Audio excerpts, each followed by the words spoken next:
타이탄의 도구들. 디로딩 타임을 가져라. 디로딩이란 말을 아는가?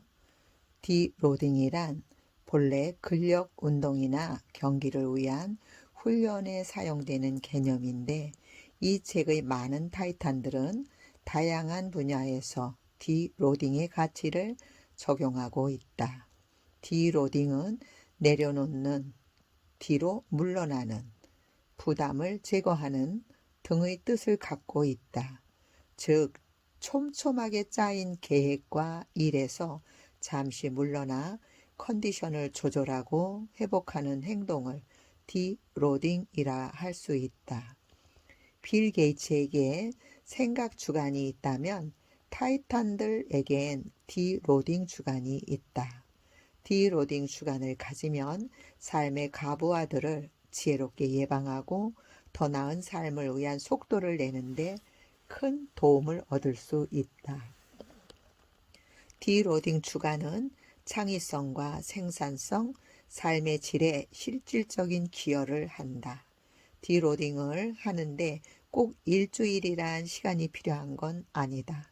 매일 디로딩의 시간을 갖는 타이탄들도 많았다. 타이탄들이 매일 아침 간단한 일기를 쓰고 차를 마시고 명상을 하는 것도 디로딩에 좋은 예다. 또는 작가 커트 보니커처럼 매주 수요일 오전 10시부터 오후 1시까지를 창의적인 놀이 시간으로 정해놓고 생각 없이 빈둥거려도 좋다.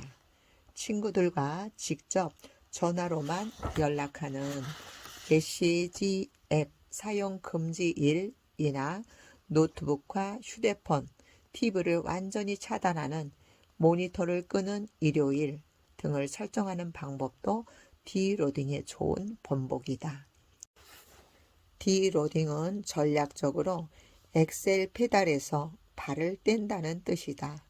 일정 기간을 정해 업무의 강도를 집중적으로 높인 후 다시 일정 기간은 휴식 기간을 정해 푹 쉬는 것도 효과적이다.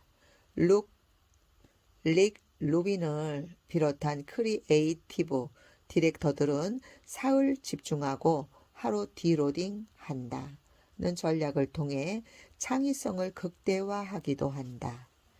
디로딩의 시간을 얼마나 정할지는 개인의 자유다. 중요한 것은 디로딩 시간을 실제로 갖는 것이다. 좋은 아이디어는 디로딩 기간에 나온다고 타이탄들은 강조한다. 음표 사이의 침묵이 음악을 만드는 것처럼 말이다. 독창적인 아이디어를 원한다면 15분 후에 회의가 예정되어 있어서는 안 된다. 시간의 구애됨 없이 큰 가능성을 떠올려 보는 여유가 절대적으로 필요하다. 더 큰 성공을 하지 못하는 이유는 더 큰 성공의 그림을 그려볼 시간이 없기 때문이다. 작은 성과들을 차곡차곡 쌓아가되 이것들을 깨어 빛나는 보배로 만들 수 있는 큰 생각을 할 시간을 의도적으로 내야 한다. 쉴 새 없이 매일함을 비우면서 원하는 삶을 살겠노라 말하는 건 공허한 메아리다. 아무도 그걸 믿어주지 않는다. 매일함은 잃어버리고 놓친 자들의 땅이다. 거기에서는 모두가 길을 잃는다. 마음대로 떠들고 짓거리고 고민할 수 있는 시간을 마련하라. 온갖 시끄러운 잡음 속에 당신의 삶을 바꿀 신호가 들어있는 경우도 반드시 나타난다. 디로딩 계획을 일에 대한 계획보다 더 헌신적으로 지켜야 한다. 디로딩 시간이 일에 활기를 불어넣어 줄 수는 있지만 그 반대는 전혀 불가능하다. 이 책의 타이탄들을 성공으로 이끈 가장 훌륭한 질문은 이렇다.